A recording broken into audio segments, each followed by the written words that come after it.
before we close up is look backwards into our databases and show you some events. And I want to take bad outcomes and good outcomes and show you comparative events. And so I want to start with a norovirus event. Even when you're doing everything right, even when you're monitoring your employees' health to a certain extent, you still could have an external threat. And so in this particular circumstance, we have a regular customer that's at our brand on a basis. He returns from a cruise. He has norovirus. He heads for our store location. He stops to grab his own silverware even on the way in, and he accidentally touches other pieces of silverware, certainly. We don't know at the time that he's a carrier of norovirus as he rolls in the door. He visits with his favorite waitstaff. She's been with him for years. And so she's interacting. He's finishing up his meal. She's clearing the dishes. She's clearing his plates and finishing up his last cup of coffee. And you see this event unfold. In week 1, we have 9 sick guests and 1 ill employee. So we have the customer that comes in that's ill. Within 1 day, we have our own server who's out ill. She returns probably too quickly back in on Thursday, and by Saturday we have 8 customers sick. It goes on into the next week and starts to bounce back and forth. 14 customers within 48 hours, 3 employees, 3 customers, 6 employees, 6 customers, 2 employees, and then suddenly, bingo, we're starting to hit the hit parade with the local health department. And we have our first inspection related to a customer complaint of illness, and the health department certainly gets involved. We continue to have it bounce back and forth between employees and customers. And then week 3, we ultimately start to see the velocity increase. Ultimately, the restaurant has to close.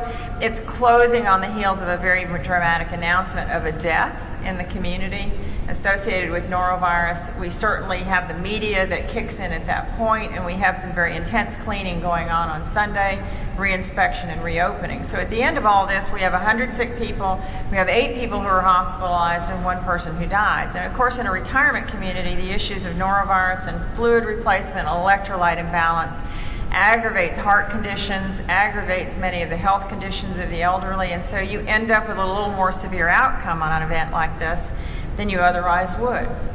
Now I present you a second norovirus event. These statistics are equally forceful, but the difference certainly, in my opinion, is hand washing. So you have the external forces again. You have this restaurant. This one's a private room. It's a remembrance party. Somebody has died, and the entire family has gathered in remembrance along with friends. And so it's a fairly emotional affair to begin with. We've gathered 65 of the relatives together and friends from near and far, and they're all in one place.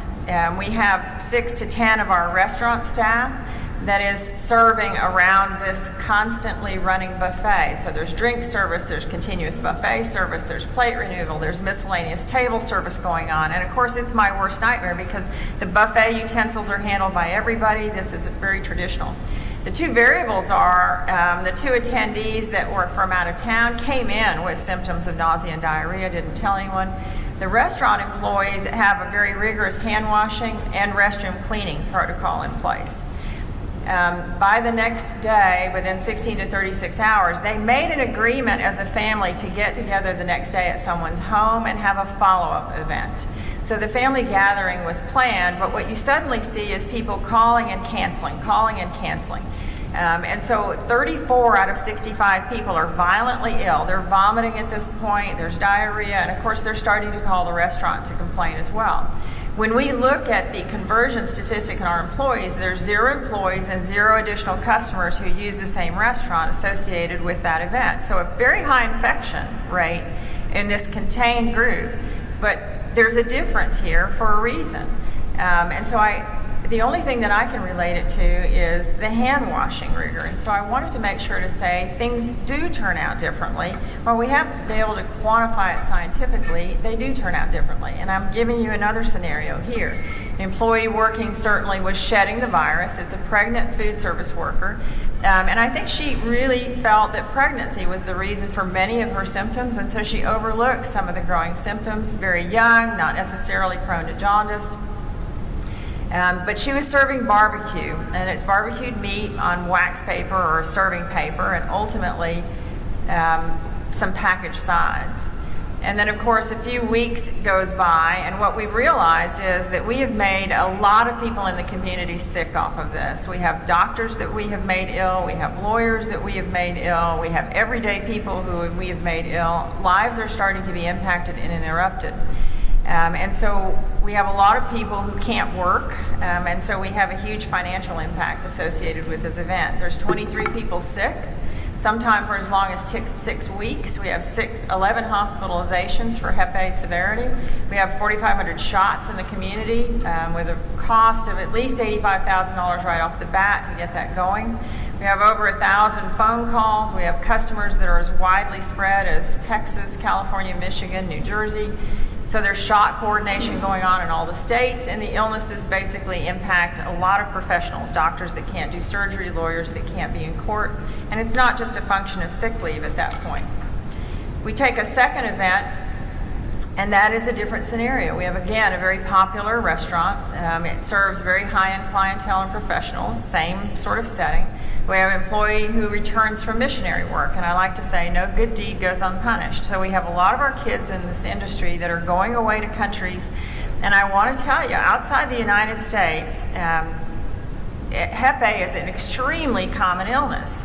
Everyone sees it the way we used to see chickenpox. If there was chickenpox when I was growing up, we had chickenpox parties. We all threw our kids together just so that everybody had the chickenpox and got it over with. Well, Hep A is seen that way as a childhood disease in other countries, and so it's very prevalent.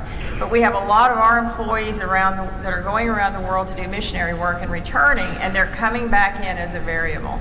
And so this employee works. He's not feeling that bad, but he assumed that his fatigue was due to travel and his college schedule. Ultimately, he goes to the doctor, and we have the realization that, we're 7 to 10 days into this event, and he's testing positive for Hep A because of the work he did outside the country. Well, when you look at the outcome on this, certainly there were a lot of shots. The employee did have bare hand contact with food and drinks, ice, garnishes, you name it. There was a lot of food handling that went on here. But when I compare my two events, we still have tons of phone calls, 3,000 phone calls, 800 customers that are demanding testing, but we have zero customer illnesses out of this event, 0 employee illnesses out of this event. And we have a total of over 100 employees involved. And the only variable that I can come up with was the hand washing protocol employed at the time from those restaurants. So I've shown you 2 events on the Hep A side with a very high penetration of professionals coming to these locations to eat, a very high penetration in the only thing when I look at my databases is our practices. So what would I like to have as a risk manager? What I would love to have as a risk manager in these events is the ability to argue with the health department. And that is, do we need to do hepatitis A vaccinations for an entire community? Or have we had adequate hand washing? How do I prove up? And so what health departments are looking for is an assessment of the risk and whether or not the public could have been exposed and whether or not there's ongoing exposure. And so what I would argue back to you is where we can tactically take hand washing out of goals and take hand washing out of culture and convert it to tactical data, I would argue that you can have health departments actually start to look again, as they say they should in the health department regulations, and that is evaluate the employee's job, assess the risk of exposure, and decide whether or not we need to upend a community for a large announcement associated with shots, whether we need to upend a community to monitor your health because you might get sick over the next 2 weeks. All of these things could be used as a risk control tool, and that this argument of being able to show that my employees wash their hands every hour, or being able to show that my employees, down to the name of the employee who had Hep A, washed his hands every 30 minutes, every 60 minutes, every whatever, I would have some hard and arguable data to make a decision about whether or not the public is at threat. And we would have some hard and arguable data when it comes to the lawsuits that come out of that. We would have some hard and arguable data that could be used very tactically in terms of risk control, meaning controlling the outcome and controlling the loss.